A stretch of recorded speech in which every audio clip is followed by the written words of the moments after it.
What's up, guys? Welcome to Daily Dose of Reddit. This is your host, Zach, and today's subreddit is r/ProRevenge. Alright, okay, so this story is really long, and it's called Long: How We Destroyed Our Teacher and Principal. Apologies in advance if some details are blurry, as this happened almost 14 years ago. Also, this is going to be a long one, so bear with me. I swear the result is worth it, at least it is to me. The beginning. It all started when I, male 25, was 12 years old. My grade 7 teacher, male 46 at the time, was infamous for being intimidating and, in my opinion, abusive to his students. He was the disciplinarian of the school. He was in charge of keeping track of detentions and announcing who will be sitting every Friday during assembly. We suspected at that time that the reason why he never got fired was either because his students were too scared to report him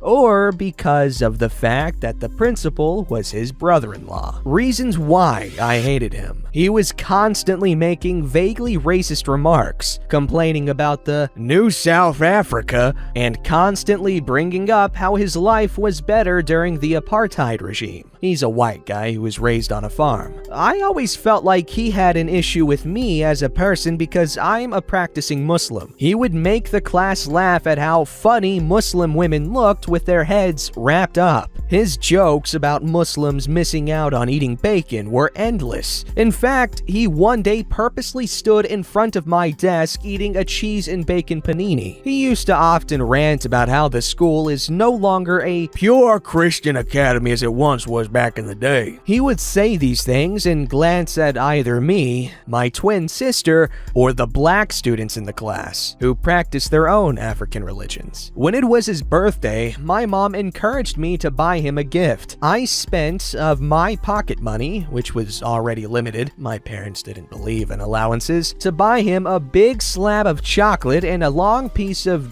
Drewers, a dried sausage. Throughout the day, he would get gifts from students in his class and others. He would get up from his desk to greet them and thank them, and then shake their hand. I remember noticing this because I always found it weird when students shook hands with teachers because of how small our hands were compared to theirs. However, when I gave him my gift, all he did was look at me for like a second, look away, and nod his head slightly. I remember being thankful for not offering my hand out for him to shake because I thought he might have ignored it in front of the entire class. To say I felt like crap is an understatement. The experience that made me hate him the most happened just before we wrote second or third term exams. I was walking with my friend David, fake name, back from the tuck stop during the interval. We took a shortcut between the English and Afrikaans kindergarten classes and saw a group of boys huddled together. One of them walked towards us, and I saw that he had one of those camping multi-tools with the folding knife out, and instantly got a fright. He told us, "Give me your money before I cut your neck," and then started laughing and walked back to his friends. It was clearly a joke, but David looked close to tears, and I had a very bad fright because of what he had done. I told the guy, fake name Xander, that he's not allowed to have knives at school and that I'm going to tell my teacher. We walked straight to our teacher, and when we spoke to him, David burst into tears. We told him what happened, and David was sobbing when he said he felt like he was going to die. Our teacher barely looked up from his computer while we were speaking, and when he asked for the guy's name, we told him the name, and he said he will deal with it and for us to go out for interval again. I went home and told my mom, who I felt didn't fully believe me at the time. The next day, we saw Xander basically making fun of him for getting into trouble with our teacher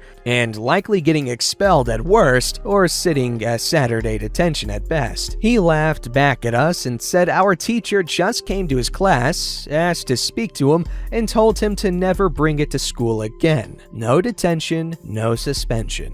Basically nothing. He still had the knife on him for the rest of the day before. We were so upset that we went back to our teacher, and I told him that Xander said he didn't get in trouble for having the knife. He gave me the ugliest look as if I was bothering him and coldly said to me that maybe I should fix my late coming problem before I try to get other people in trouble. I would come late 4 or 5 times a month because my mom's car battery terminals were broken, so the battery would run flat flat and she couldn't afford to have it fixed. She had to put the neighbor's battery in her car, start it, and then idle it while she took that battery out and put her own battery back in to charge up. My mom taught me the value of always having a number 10 spanner in your car. I felt betrayed by my teacher, the person who was supposed to make us feel safe while we were away from home. When I spoke to my friends about it, they told me that Xander was actually the principal's son, meaning he was the teacher's nephew. I decided to take the opportunity to speak to my friends about getting evidence that our teacher is treating students unfairly. 3 of my 4 close friends had camera phones. I sat in the far left corner, my one friend sat in the opposite corner by the door, our other friend sat in the middle, and the last friend was right at the back of the class by the window on the left. One thing about our teacher, he did not give a flip-a-dee-doo-dah about where we sat as long as we answered him when he did roll call, and didn't bother anyone when we swapped seats. We came to an agreement that whenever our teacher would sound like he was going to say something vaguely racist or Islamophobic, we would all discreetly take videos of him. Any private conversation we had with him was voice recorded on our phones. We caught him on camera telling a really racist joke about black people and saying that Hindus must have a lot of problems since they have so many gods. We caught him saying a lot of bad things, but a lot slipped through our fingers because we weren't fast enough. It was extremely difficult to keep our friend group motivated to record him and not tell anyone else about it. It was especially difficult because at the time,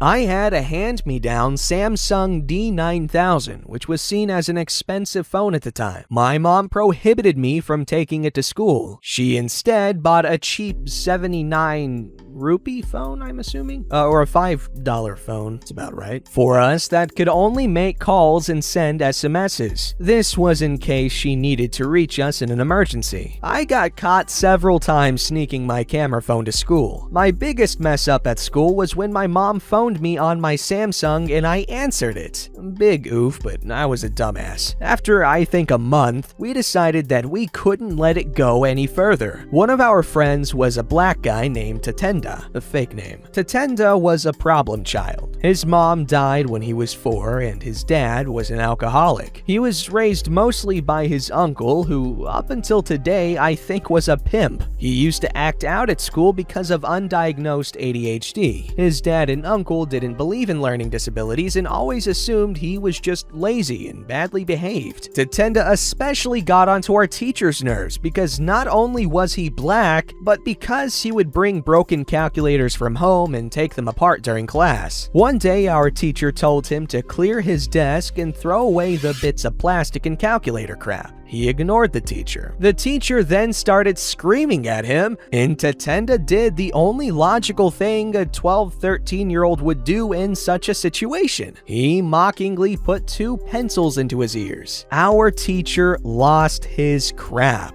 grabbed Tatenda and threw him against the door. The narrow window pane cracked and Tatenda's head was bleeding. He told us he was fine during interval afterwards, and we put money together to buy him a Sprite. I almost cried when my friend who sat way behind me said he got the whole thing on camera. We didn't even trust that the whole class's testimony would get him into trouble. We decided that enough was enough. The revenge. First, we showed the video to Tatenda's uncle, who showed it to his father. Then I showed my mom all the other videos and recordings. She lost her mind. One of my friends sent all of it to his older sister, who had a Facebook account, and she posted it there and tagged the school and as many parents as she knew. It blew up. Parents and people from around the province phoned the school demanding answers as to what is going to happen to our teacher. He was immediately suspended. There were rumors circulating that he had gone into hiding because Tatenda's uncle and his friends were looking to kill him. I even met Tatenda's dad for the first time in the weeks after the whole thing exploded. He liked to joke that his dad sobered up especially for this. The principal pulled Xander out of the school. We never saw him again. My mom told me an investigation was launched against the school because of the improper handling of bullying complaints. If I remember correctly,